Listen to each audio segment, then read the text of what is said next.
प्रेक्षकांनो, लग्नानंतर होईलच प्रेम या मालिकेचा आजचा एपिसोड पाहून खरंच डोळ्यात पाणी आलं. ज्याच्यासाठी पार्थ रात्रभर तिच्या शेजारी बसून होता, तेच काव्या शुद्धीवर येऊन म्हणते, हात सोडा माझा, कोण आहात तुम्ही? हा एकच संवाद प्रेक्षकांनो पार्थच्या हृदयाचे तुकडे करून गेला. त्याला प्रेक्षकांनो क्षणभर वाटलं की काव्याची मेमरी गेली की काय. पण थांबा, पुढे जे घडलं ना ते पाहून तुमच्याही अंगावर शहारे येतील. पार्थचं प्रेम, नंदिनीची काळजी, जीवाचा बाप्पाजवळ केलेली प्रार्थना, घरच्यांचा आशीर्वाद आणि शेवटी काव्याचं ते एक वाक्य, खरंच का? आजचा भाग म्हणजे भावना, प्रेम आणि खऱ्या प्रेमाची खरी परीक्षा होती. चला प्रेक्षकांनो, आजचे सविस्तर रिव्ह्यू आपण ऐकूयात. आणि सुरुवातीला बघा, काव्या शुद्धीवर येते तर पार्थ म्हणतो की डॉक्टर, काव्या शुद्धीवर आल्यात. ती म्हणते की हात सोडा माझा. आणि पार्थ बघा बिचारा म्हणतो की काय? काव्या म्हणते कोण आहात तुम्ही? तो म्हणतो की काव्या असं काय करता आहे? मी पार्थ, तुमचा आर्किटेक्ट भोका, टॉप 20 आर्किटेक्ट. पार्थ तिला म्हणतो की तुम्ही असं काय बोलताय काव्या? तुम्हाला काही आठवत नाहीये का? नाही आठवत आहे. काव्या म्हणती तुम्ही कोण आहात? त्याला असं ढकलून देते प्रेक्षकांनो. आणि बघा प्रेक्षकांनो, नंतर हिचे डोळे आपोआप बंद होता. आणि जेव्हा पार्थ तिच्याकडे बघतो तर बघा त्याच्या जीवात जीव येतो की काव्या अजून शुद्धीवरच आली नव्हती आणि हे स्वप्न होतं. हे बघा त्याला आनंद होतो. तो म्हणतो की हा माझा आभास होता, स्वप्न होतं का हे? पार्थ स्वतःलाच म्हणतो की नाही पार्थ, डोकं थकलंय म्हणून असे काहीतरी विचार येत आहे. बघा जेव्हा पार्थ आनंदाने म्हणतो की काव्या हा भास होता. पार्थ तिला म्हणतो की ओ माझी फिसकारणारी मांजर, एक वेळ तुम्ही लग्नानंतरचं माझं प्रेम विसरलात तर मी कसा बसा जगेल. पार्थ म्हणतो की जर का तुम्ही मलाच विसरलात ना, मरून जाईल मी. प्रेक्षकांनो, इतकं प्रेम आहेत ना पार्थचं त्या काव्यावर. बघा तो स्वतःला म्हणतो तुम्ही फक्त मला, माझं प्रेम विसरा पण मला नका विसरू. प्रेक्षकांनो, आता पार्थ तिचा हात घेतो, तिच्या हातावर किस करतो, म्हणजे तिला खूप प्रेम देण्याचा प्रयत्न करतो. तिच्या कपाळावर किस करतो, तिच्या गालावरनं हात फिरवतो, तिच्या उशाजवळ डोकं ठेवून झोपतो आणि तिचा हात हातात घेतो आणि तिची वाट बघत असतो की ती कधी शुद्धीवर येईल म्हणून. आणि बघा प्रेक्षकांनो, आता रात्र होती, आता सकाळ झालेली आहेत. पार्थ वाट बघत असतो की कधी काव्या शुद्धीवर येतील म्हणून. तेवढ्यात बघा डॉक्टर तिथे येतात आणि ह्या तिघांना बघतात. धनंजय बाबा असतात, जीवा असतो आणि हा पार्थ असतो. डॉक्टर म्हणतात तुम्ही इथेच प्लीज, कोणीतरी एकानेच इथं थांबा, बाकीच्यांनी घरी जा. आणि डॉक्टर म्हणतात की उद्या सकाळी या. पार्थ म्हणतो की नाही आम्ही थांबतो ना, त्यांना शुद्ध आली की आम्ही खायला देतो, त्यांना मेडिसिन देतो आणि गाडीत बसून आम्ही जातो परीक्षेला. आणि बघा इकडे त्या डॉक्टर म्हणतात की त्यांची उद्या परीक्षा आहेत ना IAS ची. धनंजय बाबा म्हणतात की उद्या नाही आज आहे आणि आजचा दिवस ऑलरेडी सुरू झाला आहे. आता डॉक्टर पण म्हणतात की आज कठीण आहे. आता पार्थ चिडतो आणि म्हणतो कठीण आहेत म्हणजे तुम्ही बोललात ना शुद्ध येईल म्हणून. डॉक्टर म्हणतात की हो मी म्हणाले. ते म्हणतात की मला सांगा परीक्षा किती वाजता आहे? पार्थ म्हणतो की सकाळी 9 वाजता आहे. डॉक्टर म्हणतात की तोपर्यंत माझ्या अंदाजाने त्या शुद्धीवर नाही येणार. आता पार्थ म्हणतो की तुम्ही बोललात ना शुद्ध येईल, असं का बोलतायत? आणि आता जीवा म्हणतो की दादा आपण वाट बघूयात ना. पार्थ म्हणतो की आपण वाट बघूयात जीवा, या असं काय बोलतायत की वेळ लागेल? तुम्ही बोलला होता ना शुद्धीवर येईल. डॉक्टर म्हणतात की मी माझ्या मेडिकलच्या इन्स्टेकवर सांगते आहेत. पार्थ म्हणतो की हे बघा तुम्ही देव नाही आहात ना. पार्थ म्हणतो की मग ठीक आहे, तुम्ही मेडिकल इन्स्टिकवर सांगतायत ना तर सांगा, कुठल्या तासाला, कुठल्या मिनिटाला, कुठल्या सेकंदाला त्यांना शुद्ध येईल, सांगा ना, सांगा. आणि आता त्या डॉक्टर पार्थला म्हणतात की काम डाऊन आणि जीवाला सांगतात की please take out of yourself. आणि बघा ते डॉक्टर तिथनं निघून जातात. धनंजय काका देखील त्यांच्या मागे जातात. जीवा म्हणतो की दादा शांत हो, पेशंट झोपले आहे, ते हॉस्पिटल आहेत हे. आता पार्थला खूप वाईट वाटतं. तो म्हणतो काव्या पण झोपली आहेत ना जीवा, आत्ता सकाळी त्यांचा पेपर आहे, खूप मेहनत घेतली आहे त्यांनी, त्यामुळे माझा जीव जातोय. 35% पास होणारे सुद्धा देवाकडे मागताच ना, माझा माणूस पास होऊ दे, बाकी दुसरं काही मागत नाही. पार्थ म्हणतो की मी सुद्धा काव्यासाठीच मागतोय ना, कारण त्या हुशार आहे, मेहनती आहे. इतक्या सगळ्या प्रॉब्लेम्स मध्ये सुद्धा त्यांनी रात्र जागून अभ्यास केला आहेत. इतर मुलीसारखं देवावर सोडून बसल्या नाहीत कधी. जीवा म्हणतो की हे बघ तुझा इन्स्टिंक्ट वरती विश्वास आहेत की नाही? आहे ना, मग काव्या नक्की बरं होईल, तू नको टेन्शन घेऊ, सगळं नीट होणार आहे, डोंट वरी. पार्थ म्हणतो की यायलाच हव्या, कारण त्या डिझर्विंग आहे. पार्थ म्हणतो की कुठलाही प्रश्न विचार, त्यांना सगळ्या प्रश्नांची उत्तरं माहिती आहे, अगदी पेज नंबर सकट. पार्थ सांगतो की गाडीत सुद्धा त्यांना म्हटलं की आपण काही पिकनिकला नाही चाललोय, तुम्ही रिव्हिजन करा. परीक्षेत पुस्तकातलंच नाही तर पुस्तकाच्या बाहेरचे सुद्धा प्रश्न येऊ शकता. पार्थ सांगतो की जसं की AI. आणि बघा AI वर काव्याने खूप छान उत्तर दिलेलं असतं. ती म्हणते की आर्टिफिशियल इंटेलिजन्स AI. आणि तिने जे उत्तर दिलेलं असतं ते ऐकून पार्थ सुद्धा शॉक झालेला असतो. आणि तेच त्यांनी ते विज्युअलाइज देखील करून दाखवलेलं आहे. आणि पार्थ जीवाला सांगत असतो त्याचीही उत्तर दिली. ज्या मुलीचा इतका अभ्यास झालाय की ती तिच्या करिअरला घेऊन इतकी डेडिकेटेड आहे, तिचा जर का पेपर हुकला तर त्रास नाही का होणार. प्रेक्षकांनो, इकडे पार्थचं फक्त एवढंच इच्छा असते की तिने तिच्या आयचा पेपर वेळेत द्यावा. प्रेक्षकांनो बघा ना, चालली होती पेपर द्यायला आणि काय घडलं तिच्या बाबतीत. आता पार्थ फक्त जीवाला एवढं सांगत असतो की तिने खूप खूप म्हणजे खूप अभ्यास केला आहे, त्यांचं खूप डेडिकेटेड आहे त्या अभ्यासाच्या बाबतीत. आणि प्रेक्षकांनो बघा, आता जीवा म्हणतो की हो. पार्थ म्हणतो की आधीच त्यांना लग्नानंतर त्रास झाला आहे, त्यानंतर माझ्यामुळे त्रास झाला. महिनाभर मी त्यांच्या कुठल्याच गोष्टीला त्यांचा प्रतिसाद दिला नाही, त्या गोष्टीचा किती त्रास झाला असेल बघा प्रेक्षकांनो. 16 डिसेंबर नंतर पार्थही काव्याशी नीट बोलत नव्हता. मग पार्थ आता त्याचबद्दल जीवाला सांगत आहे. पार्थ म्हणतो की आता जर का त्यांचा पेपर हुकला तर. पार्थ बघा स्वतःच म्हणतो की नाही, मी वाईट साईड काही बोलणारच नाही, मी युनिव्हर्सकडे प्रे करेल, त्यांना सदाही वेळेवर जाग यावी, त्यांचं स्वप्न राहणार नाही. आणि बघा प्रेक्षकांना, आता पार्थ ना तिथून बडबड करत तिथनं निघून जातो, कारण त्याला असं वाटत असतं की काव्याने एवढी मेहनत केली तर तिचं हे वर्ष वाया जायला नको. पण त्याला जीवा समजावून सांगतो की दादा, पण काही पार्थ ऐकत नाही आणि तिथनं निघून जातो. आणि प्रेक्षकांनो, इकडे आता नंदिनीने तिच्या सासूला फोन केलेला असतो. तिची सासू म्हणजे मानिनी काकू. त्या म्हणतात की नंदिनी ऐक, तू माझी अजिबात काळजी करू नको. आणि आपण एकीकडे बघतो की ही आशाताई ना घराची दृष्ट्या काढत असते प्रेक्षकांनो. आणि मानिनी काकू खूप स्वतःच टेन्शनमध्ये असतात. त्या म्हणतात की खरं सांगू का, घरी बसून ना मला तुम्हा सगळ्यांची काळजी वाटते, मी एकदा येऊ का गो हॉस्पिटलमध्ये. आता नंदिनी त्यांना सांगते नाहीच का भेटू देते. इकडे आशाताई घराची दृष्ट काढत असतात. मानिनी काकू म्हणतात की बरं ठीक आहे, तू तिकडे काहीही घडलं तरी मला लगेच कळव, मी देवळात जाऊन येईन. आणि तेवढ्यात प्रेक्षकांनो मानिनी काकूंचं लक्ष या आशाकडे जातं आणि त्यांनी फोन ठेवतात आणि त्या आशाकडे चालत येतात. त्या म्हणतात की काय ग आशा, काय करतेस. आशाताई म्हणतात की अहो वहिनी, जरा घराची दृष्ट काढत होते, जरा या घरामध्ये सुख नांदायला लागलं ना, कुठून तरी मिठाचा कडा पडतो आणि काही ना काही बिनसतं. आता मानिनी काकू आशाताईंच्या म्हणजे बोलण्याकडे म्हणतात की बरोबर बोलली. मानिनी काकू म्हणतात की हल्ली तर आपल्या घरातलं मीठ खाणारी माणसं सुद्धा याच घरात मिठाचा खडा टाकतात. मानिनी काकू म्हणतात की असो, कुणाला बोलायचं आणि कुणाला सांगायचं हे तर अगदी बरोबर आहे. मानिनी काकू म्हणतात की खरं सांगू का आशा, आपल्या घरात मध्यंतरी जे काही घडलं ना, त्यानंतर मला खरंच भीती वाटली होती. असं वाटलं होतं की पार्थ आणि नंदिनी समजून घेतील का, पण त्यांनी समजून घेतलं आहे. अर्थात आपल्या जीवा आणि काव्याने त्यासाठी खरंच खूप कष्ट घेतले आहेत, खूप मेहनत घेतली. मानिनी काकू म्हणतात की आणि त्या मेहनतीचं फळ आत्ता त्यांना मिळायला लागलं होतं.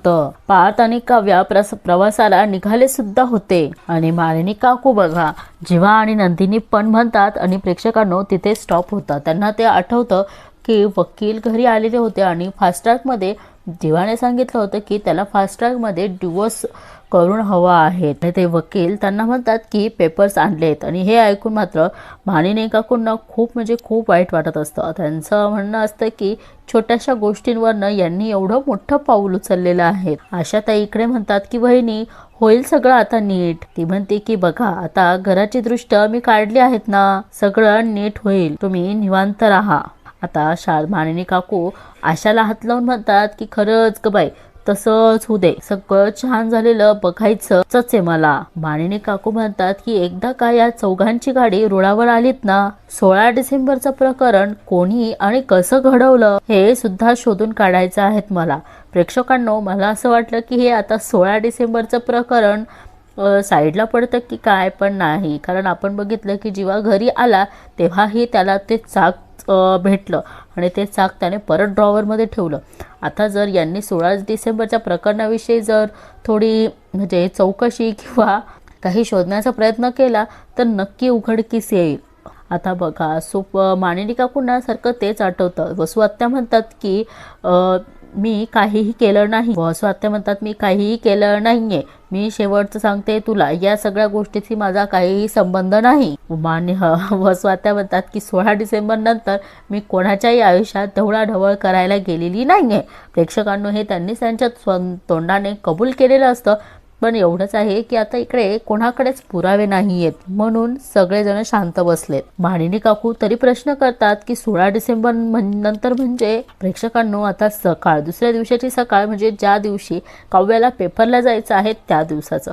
इकडे आता जीवा देवासमोर म्हणतो की देवा बास झाला आता, नको अंत बघूस, प्लीज प्लीज काव्याला शुद्धीवर आण आता. जीवा म्हणतो की कालपासून बिचारी बेशुद्ध आहे आणि तेवढ्यात तिथे प्रेक्षकांनो पार्थ फ्रेश होऊन आलेला असतो आणि जीवाचं बोलणं ऐकतो. जीवा म्हणतोय की तेव्हापासून दादाच्या आणि नंदिनीच्या डोळ्याला डोळा लागलेला नाही. अरे रात्रभर दोघे जण आळीपाळीने काव्यासोबत थांबले. धनंजय मोहिते सुद्धा रडलेत. अरे इकडे जीवा म्हणतो की काय ना देवा, मी माझ्या माणसांना रडताना नाही बघू शकत आणि नंदिनीला रडताना त्याहूनही नाही बघू शकत. जीवा म्हणतोय की त्यामुळे प्लीज मी हात जोडतो तुझ्या समोर, काव्याला शुद्धीवर आण आता प्लीज. बघा प्रेक्षकांनो आता पार्थने इकडे याचं बोलणं ऐकलेलं असतं. जीवा एवढं बोलून देवाच्या पाया पडतो आणि पार्थ देखील देवाच्या पाया पडून मात्र तिथनं निघून जातो. आणि प्रेक्षकांनो आता बघा दोघे जण रात्रभर जागरण करत होते आळीपाळीने. आता बहुतेक नंदिनीला झोप लागलेली दिसते आणि पार्थही आता म्हणजे काव्या जिथं आहे तिथे वॉर्डमध्ये आलेली पार्थ आलेला असतो. आणि बघा आता पार्थ आवाज देतो की नंदिनी नंदिनी. तेवढ्यात काव्या नंदिनी खूप डचकते आणि ती म्हणते की काव्या काव्या. पार्थ म्हणतो की नंदिनी मी आहे. पार्थ नंदिनीला म्हणतो की तुम्ही फ्रेश होऊन या, मी थांबतो काव्याजवळ. नंदिनी म्हणते की मी थांबते तिच्याजवळ, तुम्हीच फ्रेश होऊन या. पार्थ म्हणतो की मी फ्रेश होऊन आलो आहे, तुम्ही या फ्रेश होऊन. आणि बघा आता नंदिनी काव्याजवळ जाते आणि तिला डोक्यावर हात फिरवते. त्यानंतर म्हणते की जीवा झोपलेत ना रात्री. पार्थ म्हणतो की बघा काय गंमत आहे ना, तुम्ही न कळत जीवाचा विचार करताय. आणि तिकडे जीवा देवासमोर प्रार्थना करताना त्याला सुद्धा तुमची काळजी वाटत होती. तुम्हाला त्रासात बघून, रडताना बघून त्याला सुद्धा त्रास होतो आहे. पार्थ म्हणतो की असू द्या, या तुम्ही. प्रेक्षकांनो इकडे बघा आता नंदिनी सुद्धा फ्रेश होण्यासाठी जाते, पण इकडे आता जीवाची झोप बहुतेक झालेली नाहीये, तो पण बिचारा जागाच आहे. जीवा म्हणतो की चहाची सॉलिड गरज आहे आता मला. आणि प्रेक्षकांनो बघा तेवढ्यात नंदिनी त्याच्यासाठी चहा घेऊन येते आणि त्या कपवर प्रेक्षकांनो सॉरी देखील लिहिलेलं असतं. पण पुढे गंमत आहे थोडीशी बघा. जीवा पण बघा कसा हट्ट करतो, नाही अजून चहासाठी थांबू. आता बघा नंदिनी म्हणते की जीवा कप ओके आहेत ना.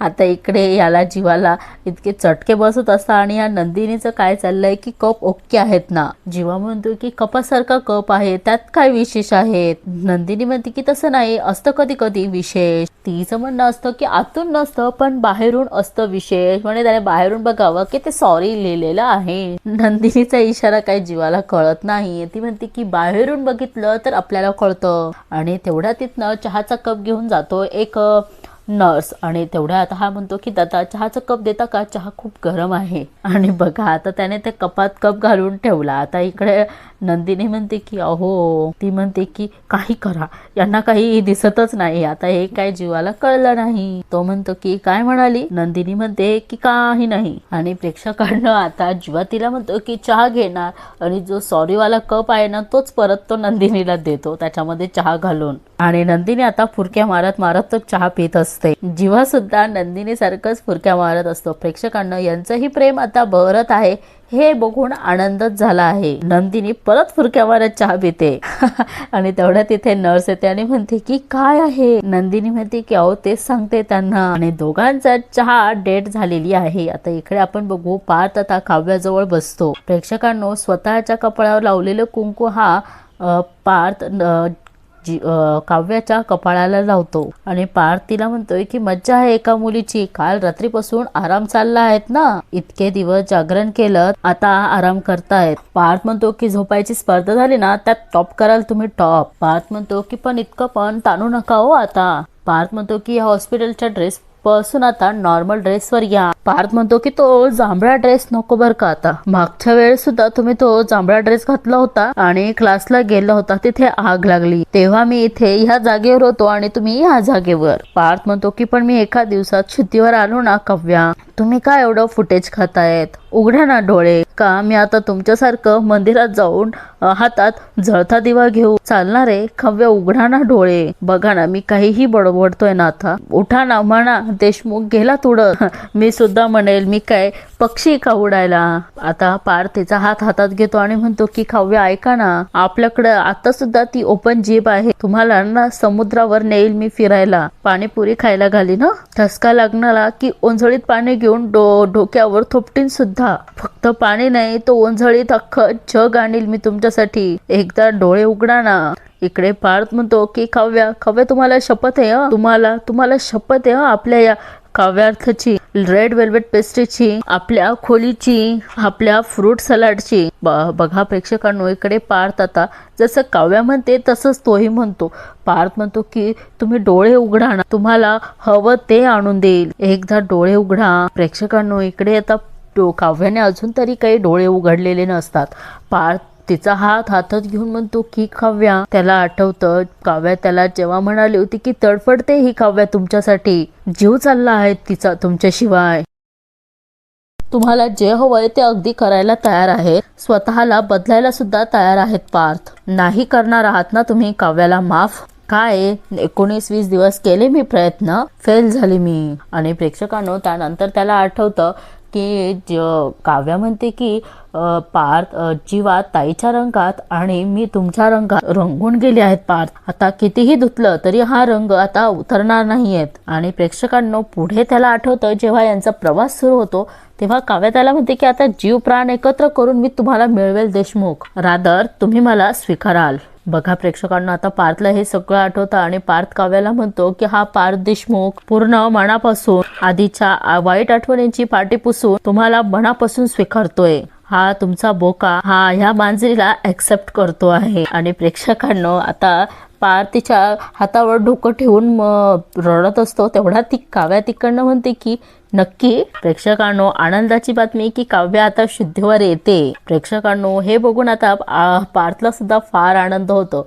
काव्या हळूवारपणे त्याचे डोळे पुसते आणि पार्थ बघा त्याला फार आनंद होतो. तो म्हणतो की काव्या तुम्ही शुद्धीवर आलात. आणि पार्थ जोरात आवाज येतो की डॉक्टर, सिस्टर, काव्या शुद्धीवर आल्या आहे, लवकर या. तेवढ्यात काव्या म्हणते की अहो काय हवंय तुम्हाला? पार्थ म्हणतो की तुम्हाला उठून बसायचं आहेत ना. काव्या म्हणते की त्यांना कशाला हाका मारताय, तुम्ही आहात ना.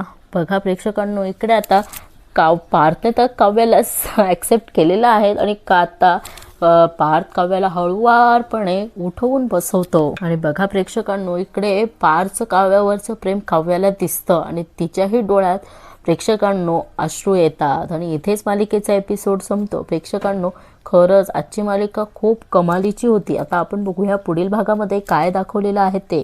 आणि पार्थ सगळ्यांसमोर म्हणतो, आता जीवा आणि नंदिनी देखील असतात. पार्थ काव्याला म्हणतो की तुमच्या भूतकाळासकट स्वीकारला आहे मी तुम्हाला. पार्थ म्हणतो की आता जिथे तुम्ही तिथे मी. तेवढ्यात नंदिनी म्हणते की म्हणजे आता तुम्ही काव्यासोबत गेस्ट रूम मध्ये राहणार की काय? पार्थ म्हणतो की आता मी त्यांना माझ्या रूम मध्ये घेऊन जाणार, म्हणजे गेस्ट रूम मधून काव्यार्थ रूम मध्ये. आणि इकडे जीवा सिट्टी वाजवतो आणि प्रेक्षकांनो पुढे